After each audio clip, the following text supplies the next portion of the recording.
Hey, how's it going? John from Branson Cerakote and Laser. Today we're going to talk about vinyl cutters.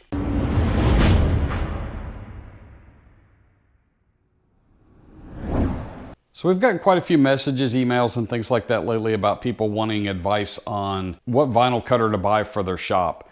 It's kind of a weird area for us because we do sell stencils commercially. It's not a matter of us not wanting someone to get into the business. We've always felt with this industry there's more than enough business to go around. And there are going to be people that come up with the stencil ideas that we don't have or we just don't have time to do or things like that. So the more the merrier is the way we look at it. The problem is that the stencil cutters that we have aren't really conducive to a smaller shop that's just going to cut stencils just for their own use. For example, our large stencil cutter, our 84-inch stencil cutter, was about $10,000. That's not really something that a smaller shop or even even a medium or large size shop is going to need something that big to cut stencils for their own use. Our other stencil cutters that are kind of our everyday stencil cutters that we do most of our production stuff on, we do most of our inventory type cutting, are rolling cutters, and those run about $1,600. Most of the ones that we hear people kind of contact us about that they already have or that they're thinking about getting are like the Cricuts.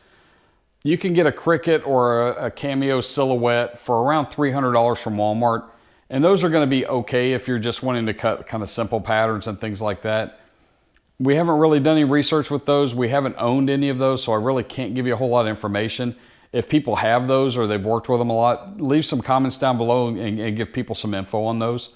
But from what I've heard about those is they really kind of limit you on the specific files you can use and also the size that you can cut. So what we kind of tell people is if you're going to get into an area where you're going to cut your own stencils and it's something you're going to do enough of to justify buying a cutter, we would recommend kind of on the low end of things, I guess, the lowest end commercial cutter would be like a Titan 2 from US Cutter. And honestly, the only real difference between the Roland and the Titan is the speed that it'll cut. So if you've got a smaller shop that doesn't need to really crank out inventory really quickly, the Titan's going to be fine for you. It'll either sit on a tabletop or you can buy the stand that goes with it.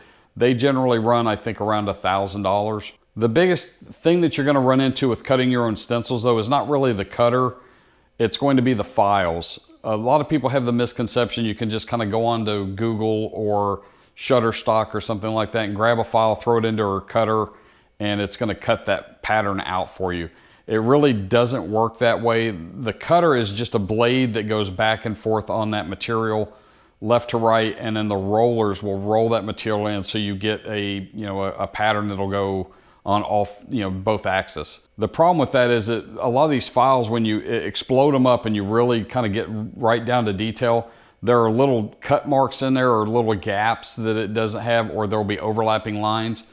The cutter doesn't kind of go with what your intention is, it's going to go with what it sees. So if there is a gap there, even if you can't really see it when it's its actual size, you've got to really blow up to find it, it's going to skip that. So when you go to pull that stencil off the backing, it's not going to pull all the way off. So you're going to have to go in there with an X-Acto knife and kind of cut that part, or you're going to have an overlapping line that you may not necessarily see on the condensed version where you can actually see what it's going to look like until you blow that up. The cutter's going to cut that, so when you pull it off, you're going to have several pieces there in that area. So that's kind of the more important thing, is to make sure you have cut-ready files. If you're familiar with graphic software like Adobe Illustrator or Corel, you can probably go in there and clean those up. It just really honestly comes down at the end of, is that something you want to spend the time to do versus just buying stencils from a distributor like us or one of our competitors. So that's just a quick video. There are links to the four that we mentioned, the Titan, the Roland, the Cricut, and the Silhouette. We went ahead and put those in our Amazon store, so there's a link down below in the description for those, just so you can kind of pull them up and compare and look at the different specs and things on them.